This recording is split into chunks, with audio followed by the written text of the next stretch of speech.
ភ្លឺព្រឹកមួយនៅទីក្រុងហូជីមិញខ្យល់ត្រជាក់ប៉ះស្បែកមុខអ្នកសារព័ត៌មានវ័យ32ឆ្នាំឈ្មោះលេទៀងអានគាត់ជាអ្នកសារព័ត៌មានឯករាជ្យដែលធ្លាប់រាយការណ៍អំពីករណីពុករលួយនិងអំពើឃាតកម្មធំជាច្រើនប៉ុន្តែថ្ងៃនោះគាត់ទទួលសម្បត្តិមួយគួរឲ្យចាប់អារម្មណ៍ជាងគេក្នុងអាជីពរបស់គាត់សម្បត្តិនោះមិនមានឈ្មោះអ្នកផ្ញើទេមានតែសម្បត្តិពណ៌ប្រផេះជាប់ធូលីស្ដើងហើយនៅខាងលើសរសេរពាក្យ3ជាភាសាវៀតណាម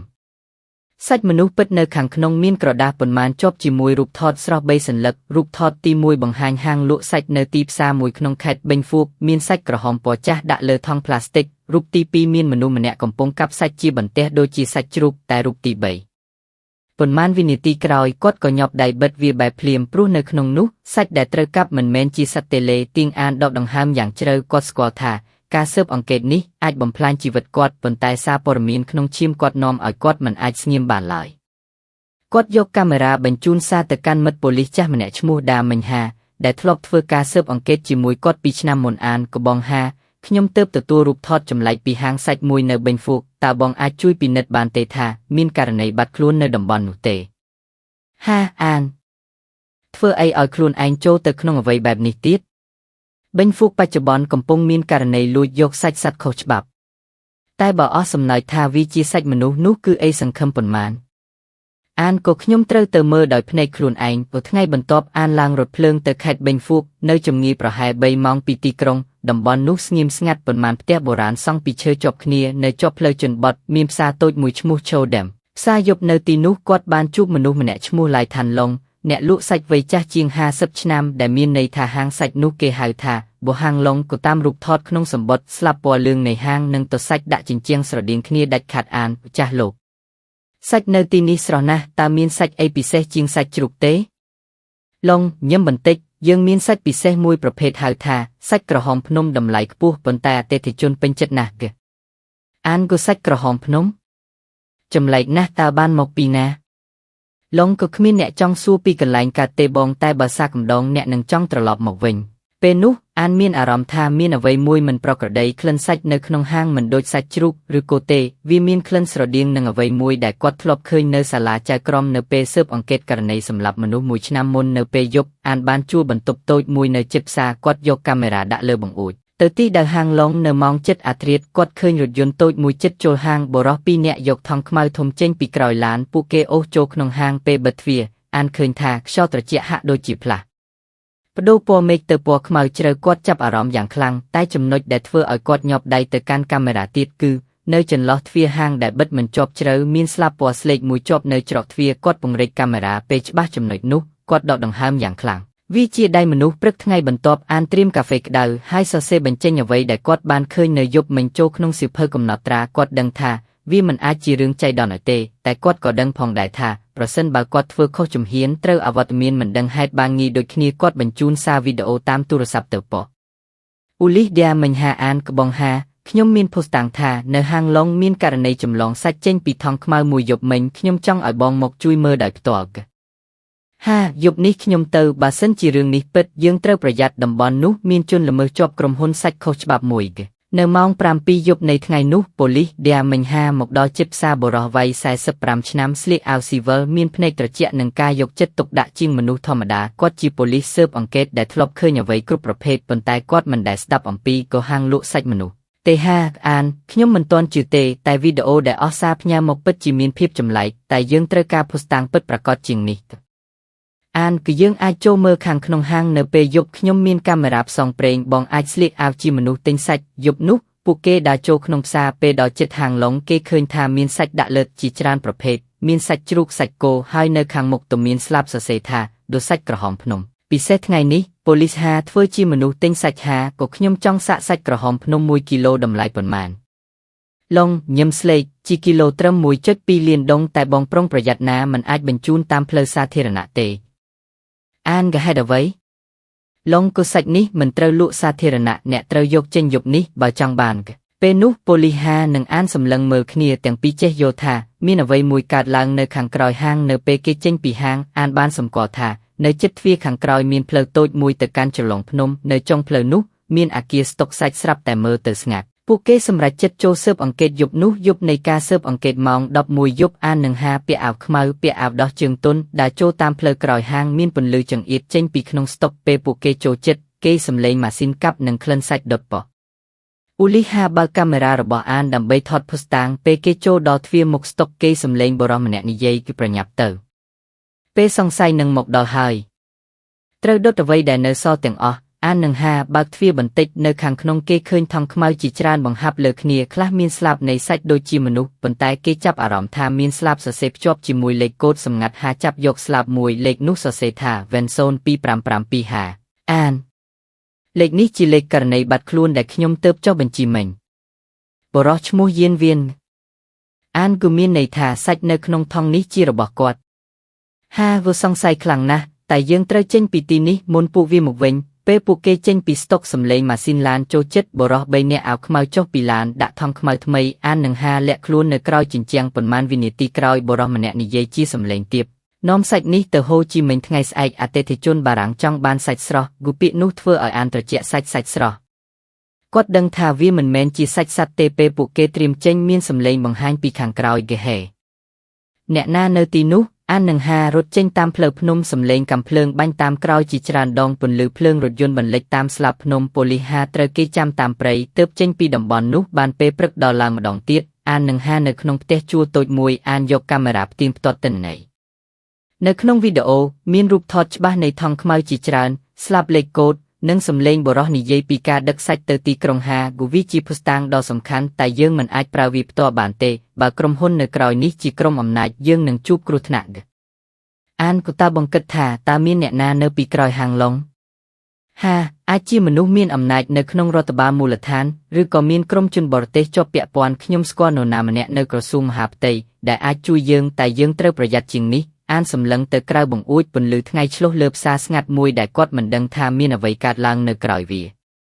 ប៉ុន្តែគាត់ដឹងថាពេលនេះការស៊ើបអង្កេតនេះមិនអាចត្រឡប់ក្រោយបានទៀតទេនៅពេលយប់នោះប៉ូលីសហាបានទទួលសារមួយតាមទូរស័ព្ទសំឡេងបុរសម្នាក់និយាយយ៉ាងត្រជាក់យីលោកហាយើងដឹងថាលោកនិងអ្នកសារព័ត៌មានឈ្មោះអានកំពុងចូលរួមក្នុងរឿងមិនគួរបើមិនចង់ឲ្យកើតហេតុអាក្រក់សូមឈប់ឥឡូវនេះគឺសំឡេងបាត់បង់បន្ទាន់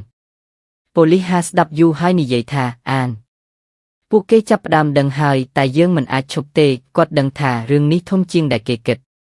ហើយអ្វីដែលនៅក្រោយគឺហាងលក់សាច់មនុស្សที่មិនមែនគ្រាន់តែជាអំពើឃាតកម្មបុគ្គលទេវាជាបណ្ដាញពាណិជ្ជកម្មអាថ៌កំបាំងដែលពាក់ព័ន្ធនឹងអំណាចខ្ពស់ពេលព្រឹកលោតចូលលើទីក្រុងបេងហ្វូកអាននិងប៉ូលីសហាបានយករូបថតនិងវីដេអូទៅរកមិត្តចាស់ម្នាក់ដែលធ្លាប់ធ្វើការនៅក្រសួងមហាផ្ទៃឈ្មោះវ៉ូទៀងឡាមលោកឡាមជាមនុស្សមានអាយុជិត50ឆ្នាំដែលចូលចិត្តនិយាយតិចតែគាត់គ្រប់គ្រងព័ត៌មានជាច្រើននៅក្នុងប្រព័ន្ធស៊ើបអង្កេតកណ្ដាលពេលហាចូលជួបគាត់សួរជាសម្លេងទាបហាកបងឡាមខ្ញុំមានករណីមួយដែលស្នើឲ្យបងជួយមើលសូមកុំឲ្យអ្នកណាដឹងឡាមអីនឹងអីទៀតហាយើងស៊ើបអង្កេតគ្រប់រឿងតែរឿងអ្នកប៉ុន្មានថ្ងៃនេះធ្ងន់ពេកឯងដឹងទេថាមានអ្នកតាមឯងពីថ្ងៃមិញហាពួកខ្ញុំដឹងតែរឿងនេះពិតជាមិនអាចស្ងៀមបានទេខ្ញុំមានវីដេអូពីហាងសាច់មួយដែលយើងសង្ស័យថាកំពុងប្រើសាច់មនុស្សហ្គឡាមយកកុំព្យូទ័រឡើងមើលវីដេអូជាចំណាប់អារម្មណ៍គាត់សម្លឹងអេក្រង់យ៉ាងស្ងប់ស្ងាត់ប្រហែល5នាទីមុននឹងសរសើរទៀតថាស្តុកនេះគឺជារបស់ក្រុមហ៊ុនមួយឈ្មោះ Sing Titan Hansen តាមឯកសារមានអ្នកជាប់ពាក់ព័ន្ធជាច្រើនរួមទាំងមន្ត្រីមូលដ្ឋានមួយចំនួនតែអ្វីដែលគួរឲ្យចាប់អារម្មណ៍គឺឈ្មោះម្ចាស់ក្រុមហ៊ុននេះជាសមាជិកសភាបច្ចុប្បន្នអាននឹងហាសម្លឹងមើលគ្នាពាក្យគសភាធ្វើឲ្យគេដឹងថាវាមិនមែនជារឿងសាមញ្ញទេអានបងនិយាយថាអ្នកមានអំណាចនៅក្នុងរដ្ឋជាប់ពាក់ព័ន្ធនឹងហាងលក់សាច់មនុស្សឡាមក៏ខ្ញុំមិនអាចនិយាយច្បាស់ទេតែឯកសារមួយចំនួនបង្ហាញថាក្រុមហ៊ុននេះមានការចូលរួមក្នុងការនាំចេញសាច់ទៅបរទេសតែវាមិនសូវមានកំណត់ត្រាផ្លូវការតែបើចង់រកពិតត្រូវចូលទៅមើលក្នុងទិន្នន័យសម្ងាត់ប៉ូលីសហាមិនសប្បាយចិត្តទេគាត់ដឹងថាការចូលទៅក្នុងប្រព័ន្ធសម្ងាត់នោះអាចនាំឲ្យគេចាប់ឬសម្លាប់ប៉ុន្តែអានវិញធ្វើជាមនុស្សមិនភ័យអានខ្ញុំអាចជួយស្ទង់ទិន្នន័យបានខ្ញុំស្គាល់មិត្តអ្នកជំនាញស៊ីប៊ឺម្នាក់នៅហូជីមិញប្រសិនបើយើងទទួលបានឯកសារផ្លូវការពួកគេនឹងមិនអាចបំភ្លេចភស្តុតាងបានទេការចូលទៅក្នុងប្រព័ន្ធសម្ងាត់បន្ទាប់ពីប៉ុន្មានថ្ងៃនៃការរៀបចំអាននឹងហាទៅជួបមិត្តអ្នកជំនាញបច្ចេកវិទ្យាឈ្មោះត្រានវែងសូងមនុស្សវ័យ28ឆ្នាំដែលធ្លាប់ជួយអានបំបែកទិន្នន័យករណីអំពើពុករលួយមុនសូងរស់នៅក្នុងអាផាតមិនលើកម្ពស់ទី7មានកុំព្យូទ័រជាច្រើននិងប្រព័ន្ធបង្ហាញកូដភ្លឺផ្លាសូងក៏បងអានបើចង់ចូលប្រព័ន្ធក្រុមហ៊ុនទាំងHansenនេះត្រូវប្រើការបំបែកស្រទាប់សុវត្ថិភាព3ថ្នាក់តែខ្ញុំអាចសាកបានតែចាំ3ថ្ងៃ អានគឺយើងមិនមានពេលប៉ុន្មានទេពួកវាអាចបំផ្លាញភស្តុតាងគ្រប់យ៉ាងសូមសាកឥឡូវនេះគឺបន្ទាប់ពីម៉ោង7:03សូមទទួលបានឯកសារមួយដែលមានចំណងជើងថាបញ្ជីវត្ថុដើមពិសេសក្នុងនោះមានលេខកូដជាច្រើនដូចនឹងលេខនៅលើស្លាបថង់សាច់ដែលហាបានយកមកពីស្តុកនៅជួរខាងក្រោយនៃឯកសារមានអក្សរតូចសរសេរថាហាសម្លឹងទៅអានហាអានវាមិនមែនជាការលួចសាច់ទេវាជាបណ្ដាញលក់សាច់មនុស្សសម្រាប់ការសាកល្បងពិសោធន៍អានត្រជាក់សាច់គាត់មិនអាចជឿបានថាមានបណ្ដាញធំដល់ថ្នាក់នេះការគំរាមកំហែងនៅយប់នោះអានត្រឡប់ទៅបន្ទប់ជួលពេលគាត់បើកទ្វារមានសម្បត្តិមួយដាក់ចោលនៅមុខនៅលើសម្បត្តិសរសេរថាអ្នកមានពេល24ម៉ោងដើម្បីលះបង់ការស៊ើបអង្កេតប្រសិនបើមិនដូច្នោះទេអ្នកនឹងក្លាយជាសាច់ក្នុងថង់បន្ទាប់ពេលអានអស់សរសៃខ្លាចគាត់យកសម្បត្តិនោះទៅបង្ហាញហាប៉ូលីសហាបានដឹងថាពួកគេត្រូវបានតាមដានគាត់សម្រេចចិត្តផ្ញើភស្តុតាងទាំងអស់ទៅសារព័ត៌មានអន្តរជាតិមួយដើម្បីធ្វើឲ្យរឿងនេះចេញជាសាធារណៈប៉ុន្តែមិនទាន់បានទេមានអ្វីមួយកើតឡើងនៅពេលព្រឹកមួយអានមិនឃើញសងទៀតទូរស័ព្ទរបស់គាត់បិទកុំព្យូទ័រនៅអាផាតមិនរបស់គាត់ត្រូវដុតហាបានទៅកន្លែងហេតុហើយរកឃើញតែស្លាបសរសេរផ្ទាំងតូចនៅជិតជញ្ជាំងគ្មាននរណាអាចរត់គេចបានហាចាប់ដៃអានយ៉ាងរឹងហាយើងត្រូវចេញពីទីនេះភ្លាមយើងកំពុងជិតដល់ព្រំដែននៃអំណាចដែលគ្មាននរណាអាចប៉ះបានតែអានមិនយល់ស្របអានក្បងហាបើខ្ញុំស្ងៀមសូងនឹងស្លាប់អត់ប្រយោជន៍បើសូងស្លាប់សម្រាប់អ្វីដែលគាត់បានរកឃើញយើងត្រូវបន្តប៉ូលីសហាស្ងៀមគាត់ដឹងថាអាននិយាយត្រឹមត្រូវប៉ុន្តែគាត់ក៏ដឹងថាប្រសិនបើបន្តទៀតការស្លាប់នឹងមិនមានតែសូងទេការប្រែប្រួលនៃស្ថានភាពនៅយប់នោះអានបានតាក់ទងអ្នកសារព័ត៌មានបារាំងម្នាក់ឈ្មោះ Mary Levever ដែលធ្លាប់សហការជាមួយគាត់ក្នុងករណីមួយឆ្នាំមុនគាត់ផ្ញើឯកសារទាំងអស់តាមប្រព័ន្ធសុវត្ថិភាពនិងស្នើឲ្យនាងចេញផ្សាយប្រសិនបើគាត់បាត់ខ្លួនប៉ុន្មានម៉ោងក្រោយអាននឹងហាត្រូវគេចាប់នៅលើផ្លូវចិត្តជ្រលងភ្នំបរោះស្លៀកអាវខ្មៅ3នាក់យកកាំភ្លើងចង្អៀតពួកគេបរោះអាវខ្មៅអ្នកសារព័ត៌មាននិងប៉ូលីសឥតច្បាប់អ្នកចូលក្នុងរឿងដែលមិនគួរចូលឥឡូវត្រូវទៅជួបនាយកក្រុមហ៊ុន Ten Hang សិនដោយផ្ទាល់គេត្រូវចង់ភ្នែកនិងនាំទៅកាន់អគារធំមួយនៅចំហៀងទន្លេនៅក្នុងបន្ទប់អាកាសត្រជាក់មានបរិសម្នាក់អង្គុយនៅក្រោយតុធំស្លៀកឈុតខ្មៅដាក់នាឡិកាធំលើដៃបរិសនោះគឺលោកអានលោកហាតើអ្នកដឹងទេថាអ្វីដែលអ្នកកំពុងប៉ះនេះគឺជាសមិទ្ធផលនៃគម្រោងសម្ងាត់រដ្ឋាភិបាលយើងកំពុងប្រើសាច់មនុស្សស្លាប់ពីគ្រោះថ្នាក់ដើម្បីសាកល្បងជីវសាស្ត្រថ្មីសម្រាប់ការព្យាបាលជំងឺអានក៏ហើយហាងសាច់នៅផ្សារការលក់សាច់មនុស្សជាផលិតផលពិសេសនោះបរិសនោះញឹមមនុស្សខ្លះត្រូវសាកល្បងជាផលិតផលដើម្បីសង្គ្រោះមនុស្សដទៃតែអ្នកមិនយល់ពីវិទ្យាសាស្ត្រនោះទេហាអាងយ៉ាងខឹងហាគូវាមិនមែនជាវិទ្យាសាស្ត្រវាជាអំពើឃាតកម្មបរិសនោះញឹមស្ងៀមហើយនិយាយថាគូសុំសន្យាឲ្យខ្ញុំថាអ្នកនឹងស្ងៀមបើមិនដូច្នោះទេអ្នកនឹងត្រូវក្លាយជាវត្ថុសាកល្បងដូចអ្នកដទៃអានមើលទៅហាហើយនិយាយស្ទើរតែជាសម្លេងទាបក៏ខ្ញុំមិនអាចស្ងៀមបានទេបន្ទាប់មកសម្លេងបាញ់កាំភ្លើងតែមួយឡើងក្នុងបន្ទប់សម្លេងបាញ់កាំភ្លើងនោះធ្វើឲ្យអ្វីនៅក្នុងបន្ទប់ស្ងប់ស្ងាត់ភ្លាមប៉ូលីសហាដួលទៅលើដីតែពេលភ្ញាក់ឡើងគាត់ឃើញខ្លួនស្ថិតនៅក្នុងបន្ទប់មួយពណ៌ស្អាតស្អំមានកាំភ្លើងកាមេរ៉ាផ្ដាច់គ្នាដៃទាំងពីររបស់គាត់ត្រូវចងជាប់លើគ្រែដៃហាគិតក្នុងចិត្តខ្ញុំមិនស្លាប់ទេតើពួកវាធ្វើអីខ្ញុំគាត់ព្យាយាមមើលជុំវិញនៅជញ្ជាំងមានស្លាកសរសេរថាពាក្យនោះគាត់ធ្លាប់ពឺពីឯកសារដែលអានបានរកឃើញវាមានន័យថាបន្ទប់សាកល្បងជីវសាស្ត្រគម្រោង9អាគីនៅមុខគាត់មានបរិសម្នាក់ស្លៀកអាវស័ព្ទថ្ងៃពណ៌ស្កាន់ថង់ឈាមបរិសអាវស្គីលោកហាយើងមិនចង់សម្លាប់លោកទេយើងគ្រាន់តែចង់ឲ្យលោកយល់ថាគម្រោងនេះគឺសម្រាប់សង្គមយើងកំពុងបង្កើតសារធាតុហោស័យសាច់មនុស្សសម្រាប់ជំនួសសាច់សត្វវាជាវិទ្យាសាស្ត្រថ្មីហាប៉ុន្តែអ្នកកំពុងប្រើសាកសពមនុស្សពិតអ្នកកំពុងលាងឈាមដោយពាក្យថាសង្គមបរិសអាវស្ងៀមស្ងៀមហើយចាក់ចេញតែរយៈពេលក្រោយមានស្ត្រីវ័យក្មេងម្នាក់ចូលមកយកទឹកឲ្យគាត់ស្ត្រីក៏សុំកុំផឹកវាអ្នកនឹងស្លាប់ខ្ញុំជាអ្នកស្រាវជ្រាវនៅទីនេះតែខ្ញុំមិនអាចស្ងៀមទៀតបានអ្នកត្រូវកិច្ចនាងបង្ហាញខ្លួនថាឈ្មោះលីនចៅនាងជាវេជ្ជបណ្ឌិតវ័យ30ឆ្នាំដែលធ្លាប់ចូលរួមក្នុងគម្រោង9តែបន្ទាប់មកស្គាល់ថាពួកគេមិនប្រើសាកសពពីមន្ទីរពេទ្យទេតែប្រើមនុស្សរស់ដែលត្រូវលួចនាំមកពីជនក្រោមជាតិនិងអ្នកគ្មានគ្រួសារនាងជួយដោះខ្សែដៃហាហើយនាំគាត់រត់តាមលំហ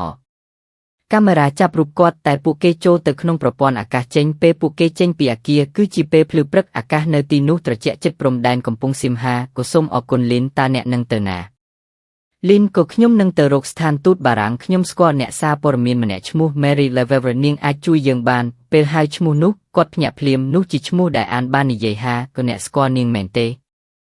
អានបានផ្ញើឯកសារទៅនាងតែអាននៅណាលីនក៏ខ្ញុំបានឮថាគេត្រូវនាំទៅប៉ៃលិនតែគ្មានអ្នកណាចូលទៅក្នុងទីនោះហើយត្រឡប់មកវិញបានទេហាត្រឡប់ស្មារតីថា អានប្រហែលជាមិនស្លាប់គាត់សម្រេចចិត្តទៅស្រាវជ្រាវនៅទីនោះប៉ៃលិនជាតំបន់ជិតព្រំដែនកម្ពុជាដែលពេញទៅដោយភ្នំនិងអាចកំបាំងហានិងលីនធ្វើដំណើរតាមរថយន្តតូចមួយរយៈ3ម៉ោងដោយប្រើផ្លូវជនបទនៅលើផ្លូវគេឃើញរថយន្តសង្ស័យច្រើនតាមពីក្រោយលីនពួកវាមិនចង់ឲ្យយើងដឹងពីអ្វីនៅក្នុងប៉ៃលិនទេតែយើងត្រូវទៅអាននៅទីនោះពេលពួកគេដល់ភូមិមួយជិតព្រំដែនមានមនុស្សជនជាតិខ្មែរប្រកាសថាមានអាគារលាក់មួយនៅក្នុងព្រៃដែលគេសម្លេងមនុស្សកង្វល់ពេលយប់មនុស្សក្នុងភូមិហាមមិនឲ្យនរណាចូលហានាំកាមេរ៉ានិងអាវយឺតពណ៌ខ្មៅចូលទៅជាមួយលីននៅក្នុងព្រៃគេឃើញអាគារទាបមួយសង់ពីបេតុងមានបន្ទប់ត្រជាក់និងទូដាក់សាច់នៅលើស្លាកសរសេរថាបុកឃ្លាំងត្រជាក់គំរូសាកល្បងលេខ57នៅក្នុងទូដាក់សាច់គេឃើញថង់ជាច្រើនដែលមានស្លាកលេខសម្គាល់តាមឈ្មោះមនុស្សលីនយកកាមេរ៉ាថតលីនក្អាននេះយើងត្រូវចេញទៅផ្ញើវាទៅ Mary ឲ្យបានលឿនក៏ប៉ុន្តែពេលនាងនិយាយចប់មានសម្លេងមនុស្សស្ដាប់ពីក្រោយគឺអ្នកមិនត្រូវចេញទៅណាទេគេហានឹងលីនត្រឡប់មកមើលបរោះស្លៀកអាវខ្មៅពីក្រុមធឹង Hanson 3នាក់កាន់កាំភ្លើងពួកគេជាប់ជើងក្នុងជម្រៅតែហាបាញ់ចំស្ត្រូវម្នាក់ដោយកាំភ្លើងលួចពីមុនពួកគេចេញរត់លីនត្រូវបាញ់ប៉ាស្មាប៉ុន្តែគេនៅរស់ពេលពួកគេចេញពីព្រៃមានរថយន្តរបស់អ្នកសារព័ត៌មានបារាំង Mary Lefevre ឈប់ចាំ Mary គេហាលីងខ្ញុំទទួលឯកសាររបស់អានហើយប៉ុន្តែអានគាត់នៅក្នុងគ្រឿងចាក់នៅខាងលើភ្នំពួកគេកំពុងសាកល្បងសរសៃសាច់មនុស្សដោយប្រើខ្លួនគាត់គឺហាចាប់ដៃកាំភ្លើងយកសេចក្តីស្នេហានិងកំហឹងជាធម្មពលហាយើងត្រូវទៅជួយគាត់យើងមិនអាចឲ្យគេប្រើមនុស្សជាវត្ថុសាកល្បងទៀតទេការចូលប្រហារចុងក្រោយពេលយប់កាត់ឡើងពួកគេចូលទៅក្នុងរោងចក្រឡាក់វាមានកាំភ្លើងបាញ់ភ្លើងពេញ Mary ប្រើគ្រឿងថតដើម្បីបញ្ជូនវីដេអូទៅសារព័ត៌មានអន្តរជាតិ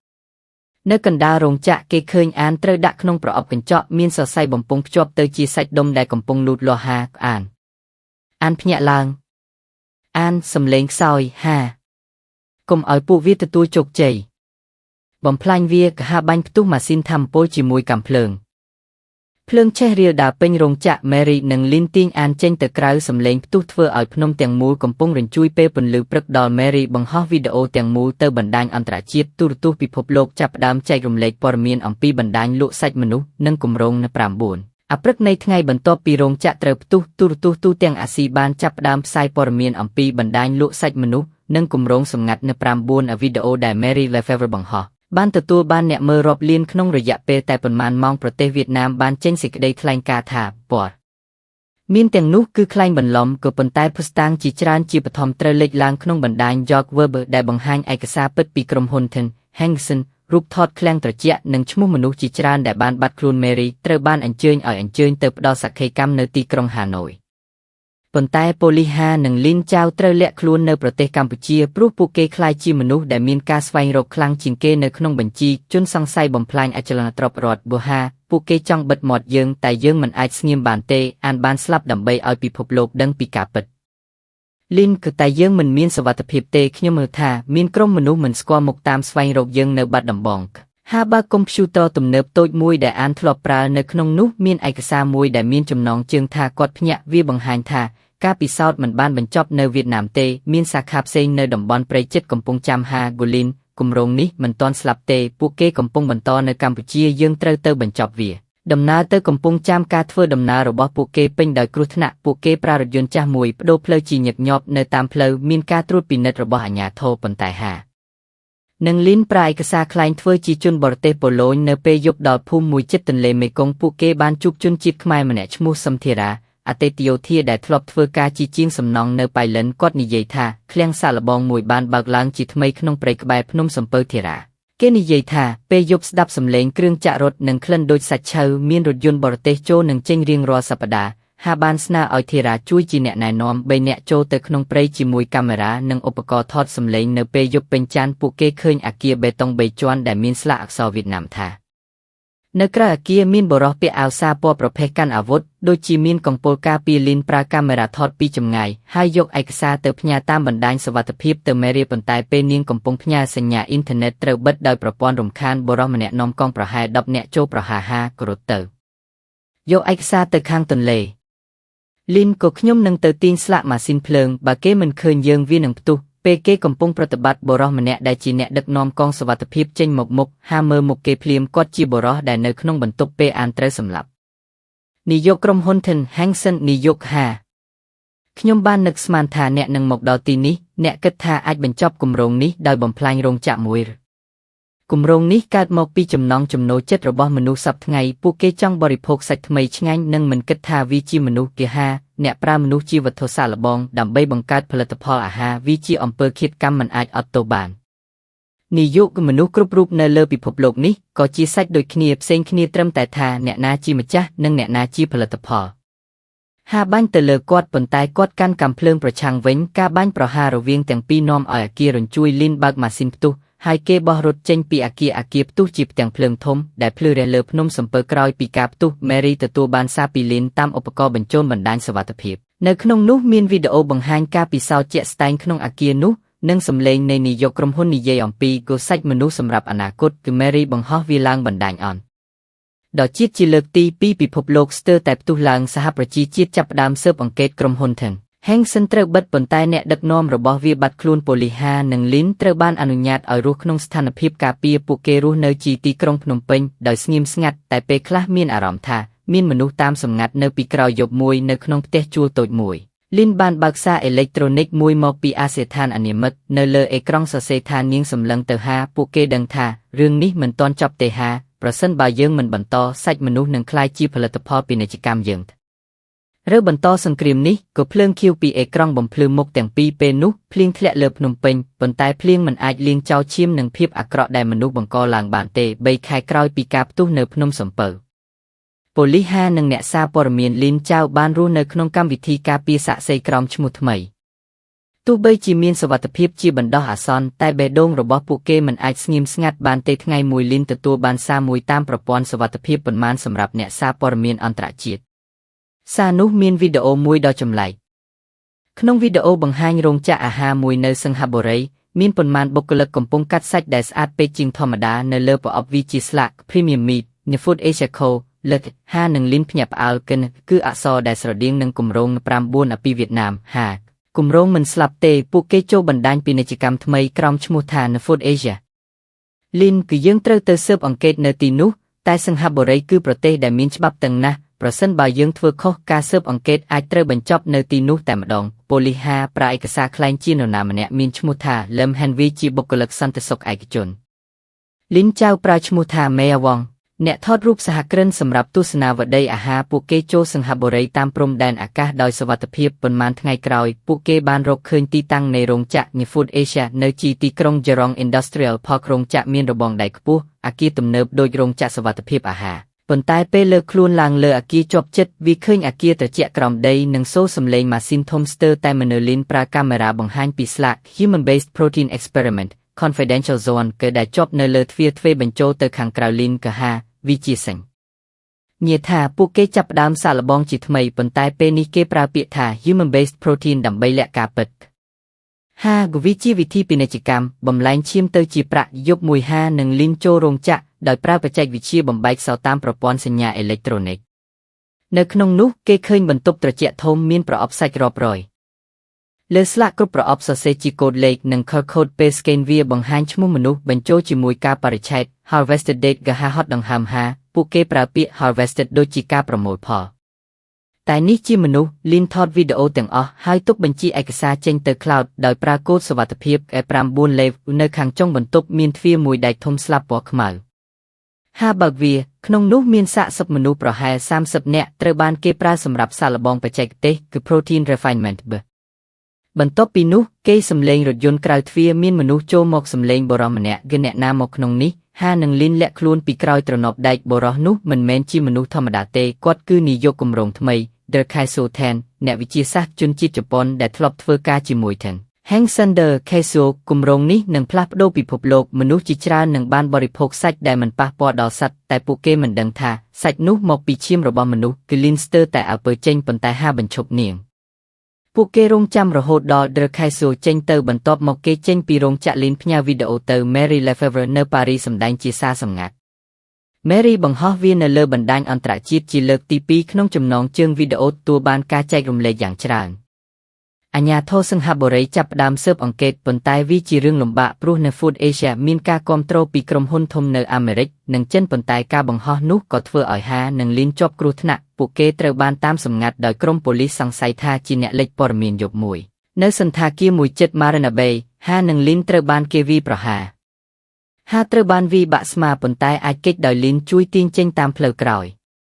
ពួកគេត្រូវគេចចូលក្នុងទន្លេប៉ុន្មានម៉ោងក្រោយមន្ត្រីជនជាតិជប៉ុនម្នាក់ឈ្មោះ Roy Kahonda ដែលជាមិត្តរបស់ Mary ជួយពួកគេឲ្យលាក់នៅស្ថានទូតបារាំងសម្រាប់ពេលខ្លីនៅទីនោះពួកគេបានសរសេររបាយការណ៍ពេញលេញអំពីគម្រោង 9A សាខាកម្ពុជាហើយក៏សាខាសិង្ហបុរី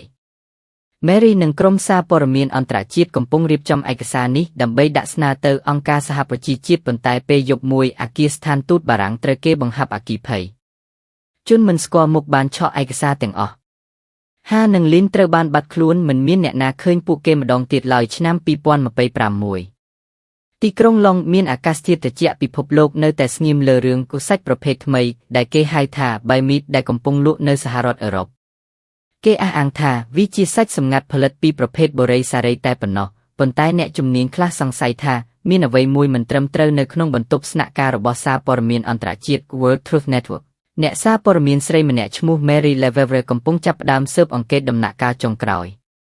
នាងទទួលបាន memory card មួយពីសម្បត្តិអនាមិកដែលមានសារមុនស្លាប់របស់ហានិងលីនសំឡេងហាក្នុងវីដេអូពួកគេកំពុងបង្ហោះផលិតផលទៅអឺរ៉ុបក្រោមឈ្មោះ Bimid និង Protein Biolab អ្នកណានៅពីក្រោយគេជាមនុស្សដែលមានអំណាចធំជាងដែលយើងគិតកុំឲ្យពួកគេស្លាប់ដោយអសមរម្យដូចយើង Mary ដកដង្ហើមជ្រៅនាងសម្រេចចិត្តបន្តសង្គ្រាមដែលហានិងលីនចាប់ផ្ដើមការចូលចិត្តក្រុមហ៊ុន Bimid អឺរ៉ុបក្រុមហ៊ុន Bimid មានសាខាធំមួយនៅ Canary Wharf ក្នុងអគារទំនើបពណ៌កញ្ចក់ Mary ជាបារាញាប៉ុន្តែត្រៀមខ្លួនយ៉ាងហ្មត់ចត់នាងប្រើឈ្មោះក្លែងថា The Anna Roach អ្នកស្រាវជ្រាវអាហារពីបារាំងដើម្បីចូលទៅក្នុងសន្និសីទជាសាធារណៈរបស់ក្រុមហ៊ុននៅទីនោះនាងបានជួបបុរសម្នាក់ឈ្មោះ Sir Malcolm Greaves ប្រធានក្រុមហ៊ុន Bimid និងជាបុគ្គលដែលមានឥទ្ធិពលយ៉ាងខ្លាំងនៅអង់គ្លេស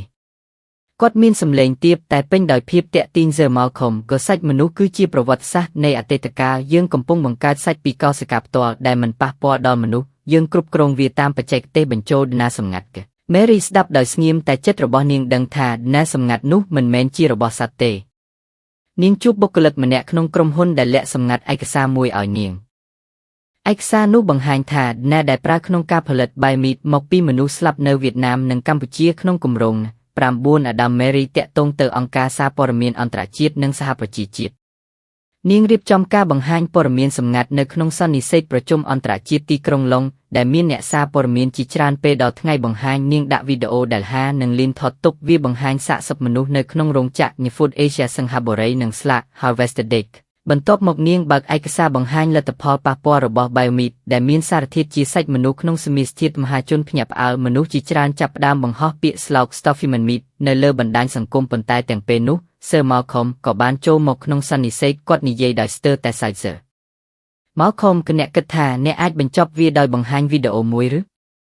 Bimid គឺជាអាហារនៃអនាគតមនុស្សនឹងបរិភោគមនុស្សដោយមិនដឹងថាវាជាមនុស្សវាជាវដ្តីចិញ្ចឹមនៃជីវិតសំឡេងប្រឡូកនៃទស្សនិកជនផ្ទុះឡើងមនុស្សខ្លះត្អូញត្អែខ្លះរត់ចេញតែ Mary នៅតែមើលគាត់ដោយភ្នែកត្រជាក់ Mary ក៏ប្រសិនបើអ្នកជឿថាវាជាវដ្តីជីវិតនោះខ្ញុំជឿថាវាជាវដ្តីនៃអំពើអាក្រក់ហើយពេលណាមនុស្សដឹងការពិតអំណាចរបស់អ្នកនឹងរលីទៅក៏បន្ទាប់ពីសន្និសីទនោះ Bimid ត្រូវបានអាជ្ញាធរអង់គ្លេសពិនិត្យស៊ើបអង្កេត Mary ត្រូវបានគេចូលវាយប្រហារពេលយប់នៅជិតស្ពាន London Bridge ប៉ូលីសរកឃើញកាមេរ៉ារបស់នាងប៉ុន្តែមិនឃើញសាកសពទេ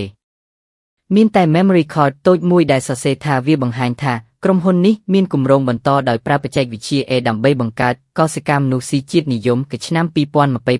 2027នៅតាមហាងលក់អាហារទំនើបទំនិញឈ្មោះ Cozero ត្រូវបានលក់ជាសាធារណៈគ្មាននរណាដឹងថាវាមានប្រភពមកពីសាច់មនុស្សជាកោសិកាជាបន្តបន្ទាប់ពីគម្រោង 9 នៅក្នុងកន្លែងមួយក្រៅទីក្រុងឡុងអ្នកសារព័ត៌មានវ័យក្មេងម្នាក់បានស្វែងរកកាមេរ៉ាបុរាណរបស់ Mary នៅក្នុងនោះមានសារចុងក្រោយបើអានសារនេះសូមប្រាប់ពិភពលោកថា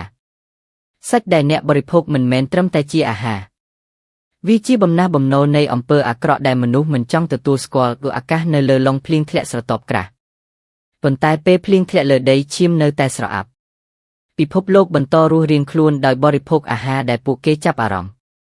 ដោយមិនដឹងថាវាជាសាច់មនុស្សពេលព្រឹកមួយកណ្ដាលភ្លឺនៅជិតទីក្រុងហានេប៉ូលីសលើកវ៉ានយេននិងអ្នកសារព័ត៌មានលីនទៀងអេងឈោមើលទីកន្លែងចោតប្រកាន់ថ្មីមួយនៅទីនោះគេបានរកឃើញលធំចាស់3ត្រូវបានបោះចោលនៅក្រោយរោងចក្រខ្លឹមសារនៅក្នុងទាំងនោះគឺជាសាច់ដែលត្រូវបានកម្ដៅរហូតរលួយក្លិនខ្លាំងដល់ថ្នាក់បុគ្គលិកពិសោធន៍ត្រូវពាក់ម៉ាស់ពីបន្តិចលើកវ៉ានយេនដកដង្ហើមយ៉ាងធ្ងន់គេនេះគឺជាភស្តុតាងច្បាស់ហើយថា ពួកវាមានការផលិតជាសមាសធាតុសាច់មនុស្សជាការពិតតែសំណួរមានតែមួយអ្នកណាផ្ដល់អំណាចឲ្យពួកវាធ្វើបានដល់ថ្នាក់នេះលីនទៀងអញកាន់កាមេរ៉ាហើយថតសកម្មភាពនោះទាំងមូលនាងមានអារម្មណ៍ថាចុងផ្លូវនៃសំណុំរឿងនេះកំពុងជិតដល់ប៉ុន្តែដូចជាមានអ្វីមួយមិនធម្មតានៅពេលដែលនាងពិនិត្យវីដេអូតាមឡុងកាមេរ៉ាវាបង្ហាញមនុស្សម្នាក់នៅពីក្រោយឡកំពុងសង្កត់ចុះចិត្តដីតែពេលនាងបង្រួមភ្នែកមើលវិញបរោះនោះបាត់ទៅហើយគីលោកយេនខ្ញុំគិតថាមាននរណាម្នាក់កំពុងសង្កេតយើងនាងនិយាយជាសំឡេងទាបកុំធ្វើឲ្យមានសំឡេងយើងចូលក្នុងនឹងមើលមុនប៉ូលីសបើកគុំរបល់មួយហើយនៅខាងក្នុងមានកញ្ចប់ប៉ូលីទីនដែលមានកូដលេខដូចគ្នានឹងកូដលើឯកសារដែលយេនបានរកឃើញពីហាងសាច់មុននេះនៅលើកញ្ចប់មានស្លាកសរសេរថាដូចសាច់សម្រាប់លក់បរទេសផលិតដោយ Goldworm Goldworm គឺជាក្រុមហ៊ុនធំមួយដែលជាសហគ្រាសផ្គត់ផ្គង់សាច់ទៅបរទេសការរកឃើញនេះមានន័យថាករណីមិនមែនជាអំពើឧក្រិដ្ឋធម្មតាតែជាសំណុំការលួចលាក់ជាសកលីនត្រូវបានគេចាប់តាមនៅពេលនាងត្រឡប់ទៅសន្តាគារពេលយប់ដល់នាងឃើញទ្វារបន្ទប់របស់នាងត្រូវបានបើកនៅលើតុមានក្រដាសមួយសរសេរថាឈប់សេអង្កេតបើមិនចង់ខ្លាយជាសាច់ក្នុងលបន្ទាប់យីនាងចាប់ផ្ដើមខ្លាចប៉ុន្តែគំនិតរបស់អ្នកសារព័ត៌មានមិនអាចឈប់បាននាងទូរស័ព្ទទៅលើវ៉ានយេនប៉ុន្តែមិនទាន់ទំនាក់ទំនងបានលើកក្រោយដែលនាងបានឮសំឡេងទូរស័ព្ទវាជាសំឡេងបុរសម្នាក់ដែលនិយាយជាភាសាវៀតណាមថាយេនស្លាប់ហើយកុំចូលរួមបន្តទៀតសំឡេងបែកបាក់ហើយទូរស័ព្ទត្រូវបានផ្ដាច់នាងបែកញើសពេញខ្លួនតែចិត្តសារព័ត៌មានក្នុងនាងមិនអាចបោះបង់បាននាងសម្រេចថានាងនឹងទៅសាកសួរនៅសាខារបស់ Goldworm ដែលស្ថិតនៅខេត្ត Feng Ho ជាផ្ទាល់នៅល្ងាចបន្ទាប់នាងដើរចូលទីក្រុងតូចនោះដែលពោពេញដោយរោងចក្រប៉ុន្តែទាំងអស់ស្ងៀមស្ងាត់ដូចជាមានអ្វីមួយលាក់ក្លិនសាច់ក្តៅនិងសាច់ជ្រូកលាយគ្នាប៉ុន្តែមានក្លិនមិនសូវធម្មតានៅពេលនាងកាន់កាមេរ៉ាបង្ហាញទៅកាន់ផ្លូវខាងក្រោយរោងចក្រនាងឮសំឡេងខ្សឹបគឺអ្នកកំពុងស្វែងរកសេចក្តីពិតមែនទេ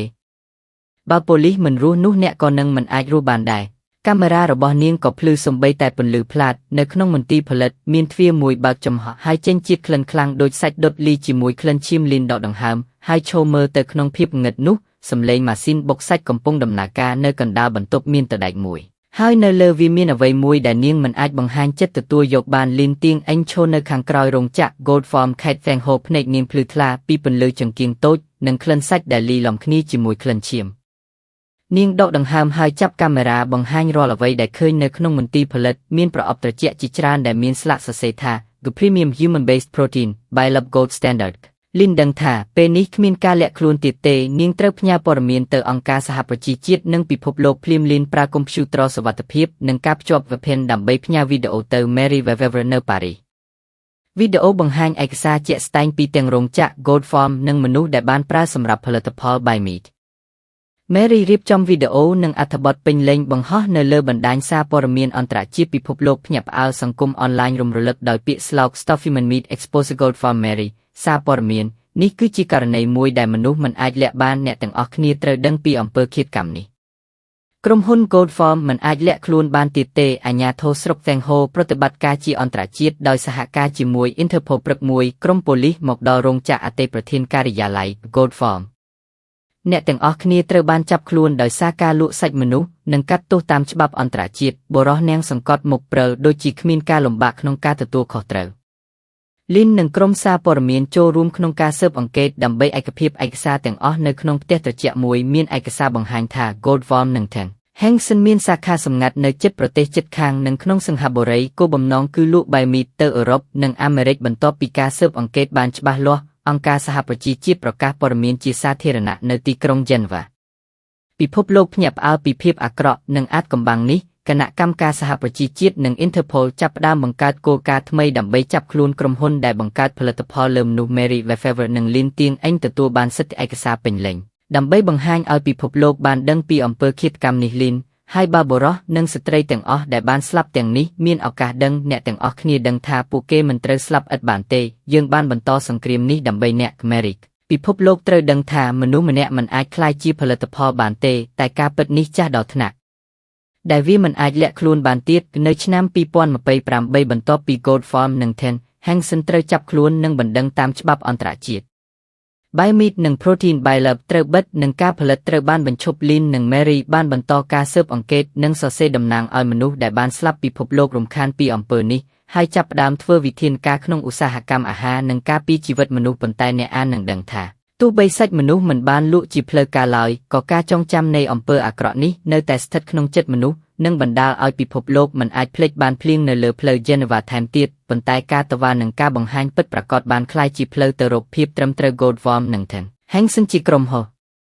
នដែលបង្កើតផលិតផល Biomeat ពីសាច់មនុស្សការស៊ើបអង្កេតដោយ Lin និង Mary Lefevre បានធ្វើឲ្យពិភពលោកដឹងពីភាពអាក្រក់នេះអង្គការសហប្រជាជាតិនិង Interpol ចាប់ខ្លួនក្រុមហ៊ុននិងអ្នកដែលពាក់ព័ន្ធរឿងនេះបង្ហាញពីការស្រមោលនៃអាហារពាណិជ្ជកម្មនិងអំពើអាក្រក់ដែលមនុស្សមិនគួរទទួលស្គាល់នេះជាបញ្ចប់រឿងទាំងមូលហាងលក់សាច់មនុស្សជារឿងពិតដែលមានទំនាក់ទំនងនឹងការស៊ើបអង្កេតដ៏ភ័យរន្ធត់និងអ្នកសារព័ត៌មាន